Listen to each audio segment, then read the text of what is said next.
ఈ వారం share market ఎలా ఉండబోతుంది అనేటువంటి అంశాన్ని మనం మాట్లాడబోతున్నాం.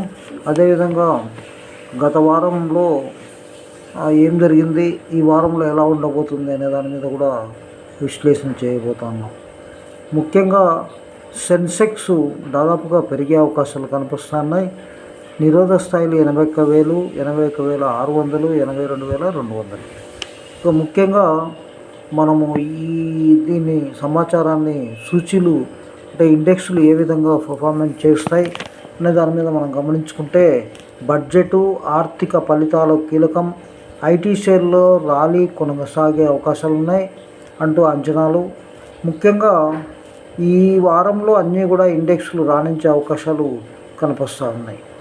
ఈ ఫలితాల సీజన్ మొదలు కావడంతో కొన్ని షేర్లలో మనకు లాభాలు వచ్చే అవకాశం ఉంది. ముఖ్యంగా ఇన్ఫోసిస్, రిలయన్స్ ఇండస్ట్రీస్, విప్రో, ఎల్ఎన్టీఐ, మైంట్రీ, బజాజ్ ఆటో, బీపీసీఎల్, జేఎస్డబ్ల్యూ స్టీల్ వంటి కంపెనీల ఫలితాలకు తోడు ఈ నెల 23వ తేదీన ప్రవేశపెట్టే కేంద్ర బడ్జెట్పై మదుపరులు ఎవరైతే ఇన్వెస్టర్లు ఉన్నారో దృష్టి సారించే అవకాశాలు ఉన్నాయి. ఇక జూన్ టోకు ద్రవ్యోల్బణ గణాంకాలు సోమవారం విడుదల కానున్నాయి. మొహరం సందర్భంగా బుధవారం మార్కెట్లు పనిచేయవు. నిఫ్టీ 50 కంపెనీల జూన్ త్రైమాసిక నికర లాభాలు స్తబ్దతగా ఉండవచ్చన్న అంచనాలున్నాయి. వ్యాపారాభివృద్ధిపై ఆయా కంపెనీల యాజమాన్యాలు చేసే వ్యాఖ్యలు కీలకం కానున్నాయి. ఈ వారం నిఫ్టీ 24,700, 24,750 స్థాయిని పరీక్షించవచ్చని సాంకేతిక నిపుణులు అంచనా వేస్తున్నారు. మద్దతు స్థాయి 24,200 వద్ద ఉందని చెబుతున్నారు. ఐటీ షేర్ల ర్యాలీ కొనసాగవచ్చునని, బడ్జెట్కు ముందు ప్రభుత్వ రంగ కంపెనీల షేర్లలో కొంత విక్రయాలు చోటు చేసుకోవచ్చని చెబుతూ ఉన్నారు. వివిధ రంగాలపై విశ్లేషణ అంచనాలు ఈ విధంగా ఉన్నాయి. ముఖ్యంగా టీసీఎస్, అదేవిధంగా హెచ్సిఎల్ టెక్ అంచనాలకు మించి ఫలితాలు ప్రకటించిన నేపథ్యంలో ఐటీ షేర్లు బాగా రాణించే అవకాశం ఉన్నాయి. ఈ వారం ఫలితాలను వెల్లడించే ఎల్ఎన్టీఐ, మైంట్రీ 17, అదేవిధంగా ఇన్ఫోసిస్ 18, ఫెర్సెంట్ సిస్టమ్ 18, ఎల్ఎన్టీ టెక్నాలజీ సర్వీసెస్ 18, విప్రో 19 తేదీలపై రిజల్ట్స్ ఉన్నాయి కాబట్టి దీనితో దృష్టి పెట్టే అవకాశాలు కనిపిస్తున్నాయి. ఇంకా సిమెంటు కంపెనీస్ గురించి మనం మాట్లాడుకుంటే, వర్షాకాలం మొదలైంది కాబట్టి సిమెంట్కు కొద్దిగా గిరాకీ తగ్గే అవకాశాలు ఉన్నాయి. అదేవిధంగా బజాజ్ ఆటో ఫలితాలు, డీలర్ల వద్ద నిల్వలు పెరుగుతున్నాయని అంచనా వాహనాలపై షేర్ల ప్రభావం ఉండే అవకాశాలు ఉన్నాయి. అదేవిధంగా చమురు కంపెనీలు, మార్కెటింగ్ కంపెనీల లాభాల్లో 70 నుంచి 90% వరకు తగ్గే అవకాశాలు ఉన్నాయని బ్రోకరేజ్ సంస్థ వాళ్ళు చెప్తా ఉన్నారు. అంతర్జాతీయ సంకేతాలు, మెరుగైన ఫలితాలపై అంచనా లోహ షేర్లు బుల్లిష్గా ఉండొచ్చు. జేఎస్డబ్ల్యూ స్టీల్ 19 ఫలితాలు, షేర్లు పుంజుకునే అవకాశం ఉంది. బలమైన ఆర్థిక ఫలితాల మధ్య యంత్ర పరికరాల షేర్లు రాణించే అవకాశం ఉంది. అయితే అధిక విలువల కారణంగా లాభాలు పరిమితం కావచ్చు.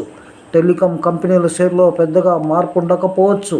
బడ్జెట్, జూన్ ఫలితాలు వీటికి దిశానిర్దేశం చేయవచ్చు. ఎఫ్ఎంజీ షేర్లు ఈ వారంలో రాణించే అవకాశాలు ఉన్నాయి. జూలై, సెప్టెంబర్ నుంచి కంపెనీల ఆదాయం పెరిగే అవకాశం పుంజుకోవచ్చని అంచనాలు బ్రోకరేజ్ సంస్థలు చెప్తా ఉన్నాయి. ఔషధ కంపెనీల షేర్లు స్తబ్దంగా ట్రేడ్ అవ్వచ్చు. ఈ రంగానికి సంబంధించిన వార్తలు ఏవి లేకపోవడం ఇందుకు కారణం. నిఫ్టీ బ్యాంకు సూచీ సానుకూల ధోరణితో 52,800 దిశగా పయనించే అవకాశం ఉంది. 52,000 స్థాయి పైన కొనసాగుతుండడం కనిపించే అంశం. 51,750 పైన ఉన్నంత వరకు పడినప్పుడల్లా కొనుగోలు చేయడం మంచి వ్యూహంగా భావించవచ్చని విశ్లేషకులు చెప్తున్నారు బ్యాంక్ నిఫ్టీ.